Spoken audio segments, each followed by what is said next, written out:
কচু শাক ভর্তা রেসিপি। আসসালামু আলাইকুম, কেমন আছেন সবাই? আশা করি আল্লাহর রহমতে সকলে ভালো আছেন। আমরাও আলহামদুলিল্লাহ ভালো আছি। তো আজকে আমি সাদামাটা একটা কচুর শাক ভর্তা রেসিপি নিয়ে আসছি। তো এই কচুর শাক ভর্তা রেসিপি হলে কিন্তু ভাতটা একটু বেশি রান্না করবেন। তো চলুন ভিডিওটা শুরু করি। তো কচুর পাতা ভর্তা করার জন্য এখানে আমি কিছু কচুর পাতা আর ডাঁটা সহ এভাবে আমি ছোট ছোট করে কেটে নিয়েছি। আসলে প্রথমে আমার ভিডিওটা করার ইচ্ছে ছিল না, যার কারণে আমি শাকগুলো এরকম কেটে নিয়েছি। তো তারপর ভাবলাম যে আপনাদের মাঝে একটু শেয়ার করি, যেহেতু আমি তো ভিডিও করি, তো এই জন্য আমি কেটে নেওয়ার পরে আপনাদের সঙ্গে শেয়ার করছি। তো এখানে আমি কিন্তু দেশি যে কচুর শাকটা, ছোট ছোট যে শাকটা হয়, এটা কিন্তু সেই দেশি কচুর শাকটাই নিয়েছি। তো আমি শাক এবং ডাঁটা, পাতা এবং ডাঁটা দুটোটাই নিয়েছি। এভাবে করে আমি ছোট ছোট করে কেটে ধুয়ে পরিষ্কার করে নিয়েছি। নিয়ে পরিষ্কার করে একটা ঝাঁকার উপরে রেখে দিয়েছি।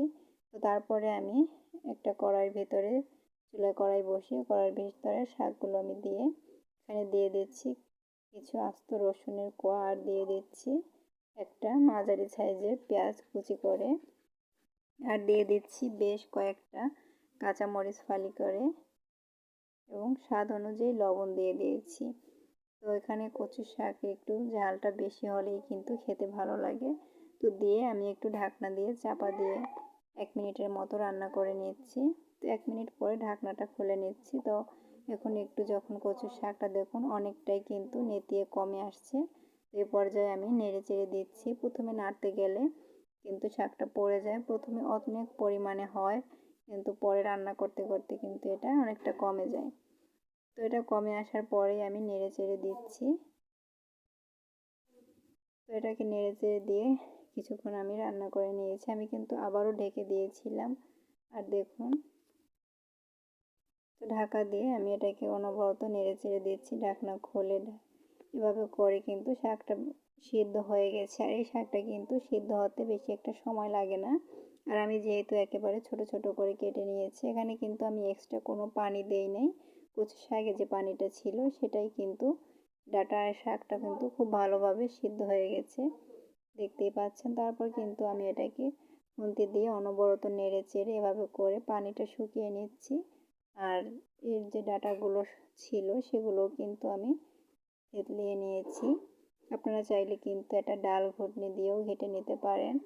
তো আমি এটাকে কোনো ডাল ঘুটনি দিয়ে ঘেটে নিইনি, এটা আমি খুন্তি দিয়ে নেড়ে চেড়ে যেরকম হয়েছে সেই পর্যায়ে কিন্তু আমি এগুলোকে, তো সিদ্ধ হওয়ার পরে এই যে একটা বাটিতে তুলে নিয়েছি, দেখতেই পাচ্ছেন। তো বাটিতে তুলে নিয়ে আমি চুলায় একটা কড়াই বসিয়ে দিয়েছি। তো কড়াইয়ের ভিতরে আমি দিয়ে দিচ্ছি পরিমাণ মতো সরিষার তেল। কড়াইটা গরম হলে আমি পরিমাণ মতো সরিষার তেল দিয়ে দিচ্ছি। তেলটা একটু বেশি দেওয়ার চেষ্টা করবেন। সরিষার তেল দিয়ে এখানে আমি দিচ্ছি 2টা শুকনো মরিচ এরকম ফালি করে, এবং একটা আমি আস্ত মরিচ এরকম রেখে দিয়েছি। তারপর এখানে দিচ্ছি আমি কিছু রসুনের কোয়া, আমি থেতলে নিয়েছি একটু। তো সেই রসুনের কোয়াগুলো দিয়ে আমি কিছুক্ষণ ভেজে নিচ্ছি। আর শুকনো মরিচটা দেওয়ার কারণে কিন্তু সুন্দর একটা ফ্লেভার আসবে। তো তারপর অনবরত নেড়ে ছেড়ে এগুলোকে আমি একটু ভেজে নিচ্ছি। তো এগুলো একটু ভাজা হয়ে গেলে এখানে দিয়ে দেব আমি একটা বড় সাইজের পেঁয়াজ কুচি করে। পেঁয়াজ কুচিটা দিয়েও আমি খুব ভালো করে নেড়ে চেড়ে ভেজে নিচ্ছি। যেহেতু আমি সিদ্ধর সময় কিন্তু এর ভেতরে পেঁয়াজ কুচি দিয়েছিলাম। তো এবার এগুলোকে আমি খুব ভালো করে ভেজে নিব, একেবারে লাল লাল করে। মশলাটা পুড়ে যাবে না, কিন্তু এটা খুব সুন্দর করে ভেজে নেব, তাহলে কিন্তু এ থেকে সুন্দর একটা ফ্লেভার আসবে।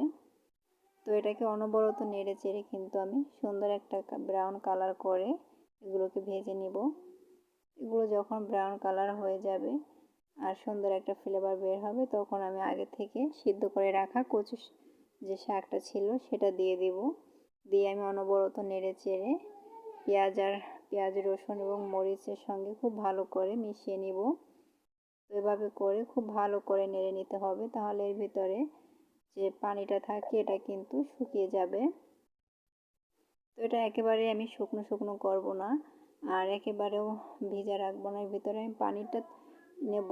তো এখানে কিন্তু আমি দেখতেই পেলেন এক ফালি লেবু নিয়েছি। তো লেবুর রসটা আমি পুরোটাই এখানে চিপে দিয়ে দেব। তো এটা কিন্তু আপনারা চুলাটা অফ করেই দিবেন। তো লেবুর রসটা দিয়ে কিন্তু আমি আর রান্না করব না, একটু নেড়ে চেড়ে নামিয়ে দেব। তো মাশাআল্লাহ দেখুন আমার ফাইনাল লুক। আর লেবুর রসটা দেওয়ার কারণে কিন্তু যদি কচু শাকটায় গলা ধরে, গলাটাও কিন্তু ধরবে না এবং সুন্দর একটা ফ্লেভার আসবে। তো এই জন্য আমি এই জন্য আমি লেবুর রসটা ব্যবহার করেছি। তো দেখুন আমি পরিবেশন করে নিয়েছি।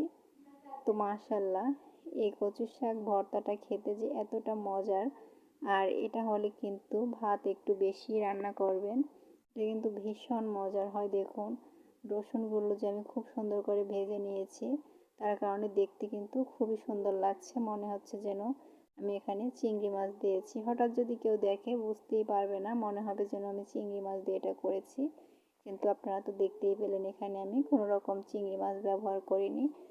সামান্য খুবই অল্প সময়ের ভিতরে সামান্যভাবে কিন্তু আমি ভর্তাটা তৈরি করেছি। তো আপনাদের কাছে রেসিপিটি কেমন লাগলো অবশ্যই কমেন্ট বক্সে জানিয়ে দেবেন। সবাই ভালো থাকবেন, সুস্থ থাকবেন। আল্লাহ হাফেজ।